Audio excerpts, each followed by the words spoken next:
Howdy folks, hope you're well, and thanks for tuning in. My name is Dustin Furlow. I'm here at Cedar Studio Guitar Gallery in Indiana, playing some really great guitars. This one included. This is a Martin CEO-7 model. Many of you who are familiar with Martin probably know that the CEO-7 is basically the body and tone wood choice of Chris Martin, the CEO of Martin Guitars. And you can definitely see why. It's got an Adirondack top with a nice shade, sunburst finish to it, and some really nice mahogany.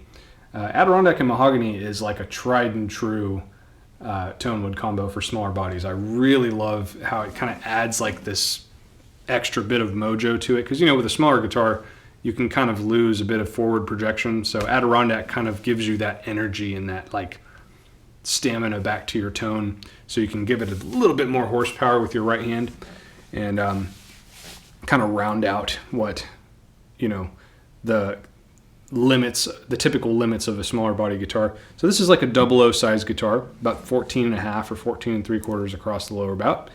And it's about 4 inches deep, so very comfortable, very intimate feeling.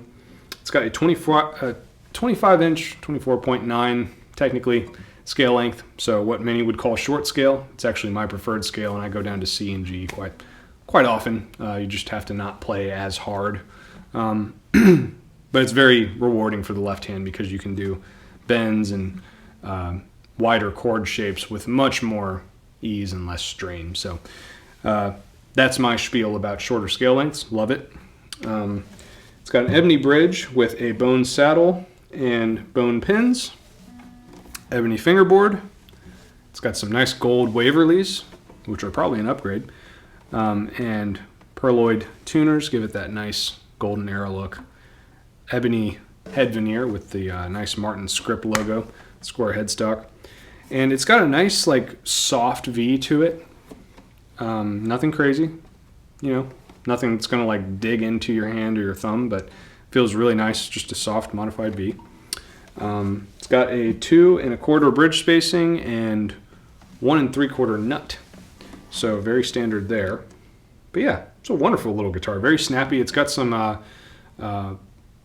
Martin mono strings on it, so like nickels, and that's typically what you see on these style guitars. Kind of has like a nice mellowness to it, but I bet if you put some 80/20s on these, this guitar would really hit you in the chest. So if there's anything about this guitar that I missed, any questions you might have, you are more than welcome to email Alan at cedarrockstudio.com. He'll be happy to answer any of those questions, and until then, see ya.